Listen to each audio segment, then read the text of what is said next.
Okay, the next session is the demand for insurance. Question 12, which of the following best characterizes diminishing marginal utility of income? So diminishing marginal utility of income basically is that as you get more and more income, the happiness, the benefit you get from each extra dollar is getting smaller and smaller. Still positive, but for example, if you have no money and you find $100, that makes you really happy. If you're a billionaire and you find another $100, you're not worse off, but it's a really small increase in your utility. And so the marginal utility from an extra dollar actually decreases with your income. The utility of income curve is actually concave, not convex. And so the answer is going to be C. Some of the utility function that exhibits diminishing marginal utility is also risk averse. And then just so you know, the first derivative of the utility of income curve is positive, meaning that your utility is increasing with income. But the second derivative is actually negative, meaning that the extra happiness you're getting from each extra dollar is getting smaller and smaller. 13, the random variable x has a distribution according to the probability distribution p. All the following are true except for the fact C, the sum of the probabilities obviously can't be negative. You can't have any negative probabilities. So probabilities have to be bigger than 0, they have to be less than or equal to 1, and the probabilities do have to sum to 1. So 14, the random variable x can take on 3 values with the following probabilities.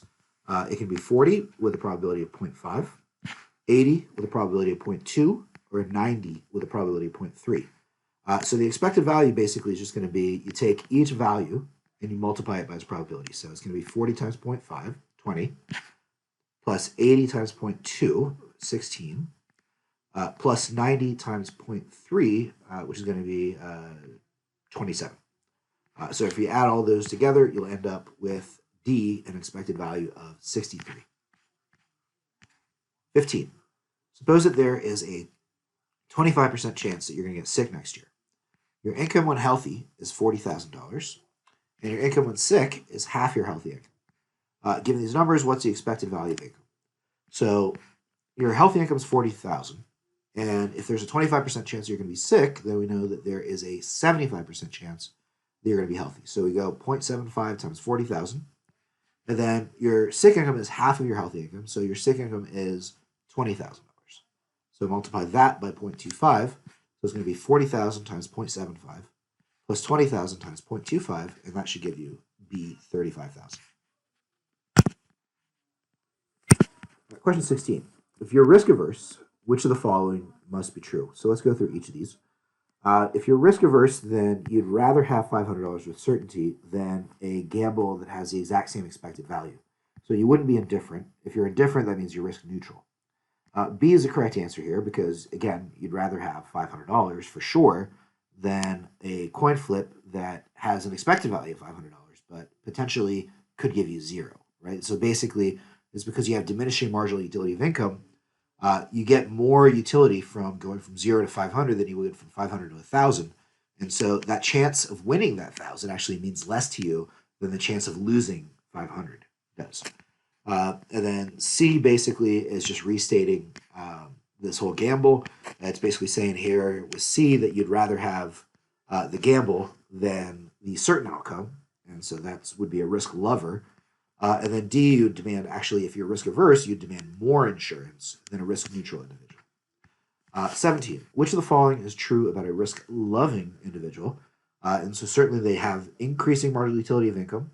They prefer gambles with certain outcomes. They prefer a gamble over a certain outcome with the same expected value. So, for example, a risk lover would rather flip a coin and either win $1,000 or $0 than be given $500 for sure, because basically they have increasing marginal utility of income. So that increase from 500 to 1,000 means more to them than the decrease from 500 to 0. And then C, of course, if they're risk loving, they love to gamble. Why would they ever buy insurance? So the answer there is D, all of the above. 18, a full insurance contract must have all the following characteristics except, okay, so a full insurance contract is going to be one in which the payout is equal to the difference between healthy and sick income. And if that is the payout, then there's no more uncertainty because your income is going to be exactly the same regardless of whether you are sick or you're healthy. Now, A fair insurance contract is one in which the premium is equal to the expected payout, such that your expected income with fair insurance is exactly equal to your expected income without insurance. But a full contract need not be fair, and oftentimes it isn't. And so B is the only one of these that is not necessarily a characteristic of a full insurance contract. 19, basically the same thing. The fair contract need not be full. The only thing that makes it fair is that the premium is equal to the expected payout from insurance. Question 20. Suppose your healthy income is 1,000, your sick income is 400, and the probability you get sick is 20%. Which of the following is both full and actuarially fair? So the best way to solve these is to figure out what a full contract would be. So we know a full contract is going to have a payout equal to the difference between healthy and sick income. So 1,000 minus 400 is 600. A fair contract is one in which the payout, the premium is equal to the expected payout. So the payout, I think I may have reversed these. My mistake. Actually, the correct answer here is A. So sorry for that mistake. The payout's got to be 600, and the premium is going to be the expected payout, which is going to be you get the payout if you're sick. You're sick 20% of the time, so it's 20% times 600. The premium is 120. So my apologies to that. I'm going to go ahead and fix that right now. So if you're listening to this before I fix it, the answer is actually A. Okay. 21. Which of the following statements is false, assuming that you are risk averse? And so if you're risk averse, you're always going to prefer a contract that is both full and fair. The worst possible contract is one that's partial and unfair. And your tolerance for a full but unfair contract is certainly going to go up the more risk averse you are. The only one of these that we can't say for sure is that you're always going to prefer a partial fair contract to a full unfair contract. In fact, we could certainly come up with some full but maybe slightly unfair contract that you would prefer to a very partial contract. So one that just has a tiny payout, even if it's fair, just doesn't mitigate risk nearly enough for you to prefer it over a full contract, even the one that's unfair.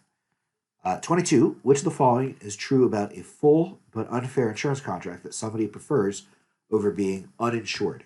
Okay, so if it's an unfair contract, what that means is that your expected income with this unfair contract is going to be below your expected income without insurance. So we know that A is definitely true. B, expected income with the contract is greater than expected income without insurance.